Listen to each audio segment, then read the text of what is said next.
Today our question is, why do boss fights make me feel bad? Because you don't use the Ghoul Monarch. Let's dig in. So, you spend all this energy and time setting up a terrifying villain, and then the fight itself just doesn't feel right. And there are a lot of reasons why this might be happening. Too basic. Unsatisfying. This is frustrating. Boring. Let's start from the top. Why do bosses flop?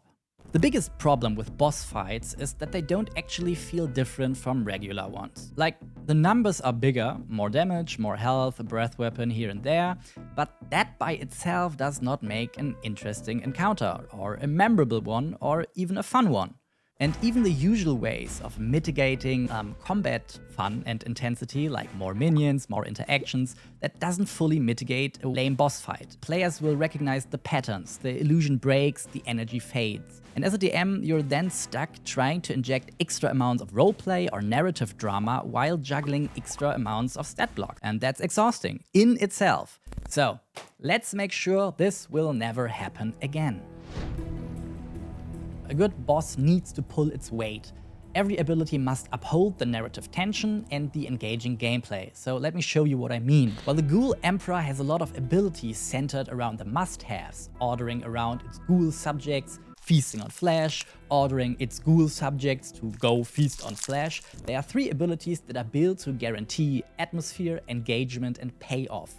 Submit to the court, appoint courtier, and the regalia of the carrion court. Submit to the court makes the players feel the perversely captivating pull of just letting go and be absorbed into the monarch's grotesque hierarchy, slowly eroding their resolve until they may just wish for the grueling bleakness to end, like we all do. And they might just get their wish, because once a party member is brought to their knees, the generous ghoul might admit the promising prospect to its court mid-combat, granting the player an official position and agenda at the royal court. The table gets a fresh improvisational roleplay moment in the middle of the fight, as the party might see their own ally forced to act as a twisted jester or grim executioner on the monarch's behalf. But the Ghoul Monarch is no untouchable sovereign as I am. They are a feral flesh-eater deluding themselves by clinging to their erstwhile regalia, their crown, the carrion crown, and the sepulchral scepter. And these are alternate win conditions. As the players remove crown and scepter from the monarch's grasp, they force this fallen king to confront the reality of its wretched existence, dramatically weakening it. And these underlying mechanics are active throughout the whole encounter, perfectly encapsulating the core concept of this mad ghoul king in gameplay terms, while also inviting the players to participate, and this is what makes a fight memorable. I don't know how you feel about it, but for me this also tackles the problem of the lacking variety when it comes to notable undead adversaries. Like, they're usually those, hulking meat sacks, necromancers, or your standard charming vampire lord with little variety in between. And the monarch with its, grotesque court, the fractured personality, just characterizes your ghouls as more than just another brand of generic undead. But all of this creativity is wasted when not acknowledging the basic psychology at play with every challenging encounter. As a DM, you have a problem.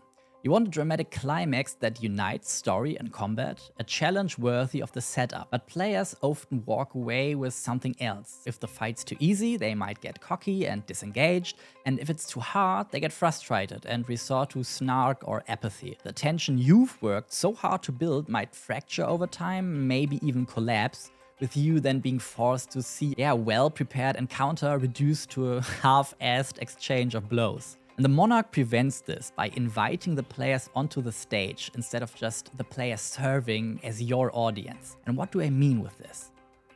Boss fights or fights that are important to your story suffer from the fact that they are not scripted. You're not guaranteed the perfect dramatic build-up consisting of this tense back and forth that we are taught to expect in these instances from movies and books, and eventually it comes down to the dice. If either side does too well or too badly, the dramatic tension suffers, as their success seems mutually exclusive. Like, For the players, their general satisfaction depends on their success, and for the DM, your satisfaction depends on your creature to at least play its part before it's defeated. And that's a lot of things that need to go just right, and that's not what we want. We want guaranteed satisfaction for both the players and the DM, as both parties have worked really hard to reach this point and deserve catharsis. So let's make sure that they receive it. Be it in victory or defeat, we want to invite the players onto the stage with you, so that their continued success allows you to play out Sovereign's shame, dropping the shattered facade, first unleashing the feral beast and then the broken husk at the Monarch's core, making the players feel good, and you as well, as you can show off more and more of your creature instead of less. If the king succeeds, you invite them deeper and deeper into his masquerade, letting them ham it up as unwilling courtiers in his grotesque performance, sharing the spotlight and allowing for memorable roleplay during the encounter and gaining insight into the underlying mechanics, eventually allowing them to adapt and overcome. In the end, everyone walks away satisfied, because on player side, the tacticians relish deducing the Monarch's weakness, the butt kickers revel in mowing down hordes of ghouls, and role players will thrive when given the opportunity to deliver a Shakespearean performance as a twisted courtier until snapped out of their delusion. So the Monarch is built to guarantee catharsis. The DM and the players walk away in sync, challenged but not crushed, engaged at every moment, and just satisfied by the ending they just earned together.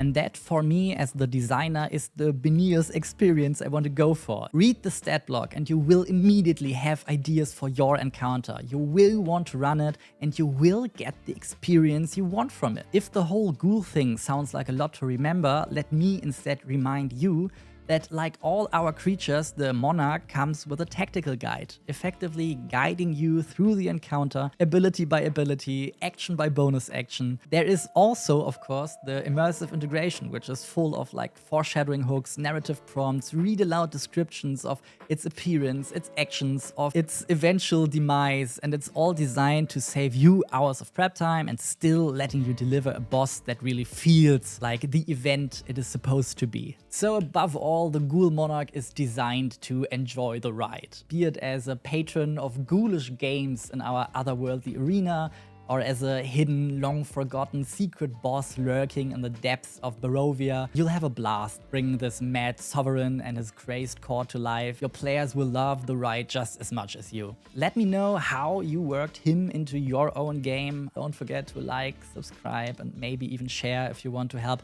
this poor ghoul combating the bleakness of his existence. If you want more lovingly handcrafted creatures, spells, and loot that really do bring your game to life, check out our Patreon. Take care and see you with the next release.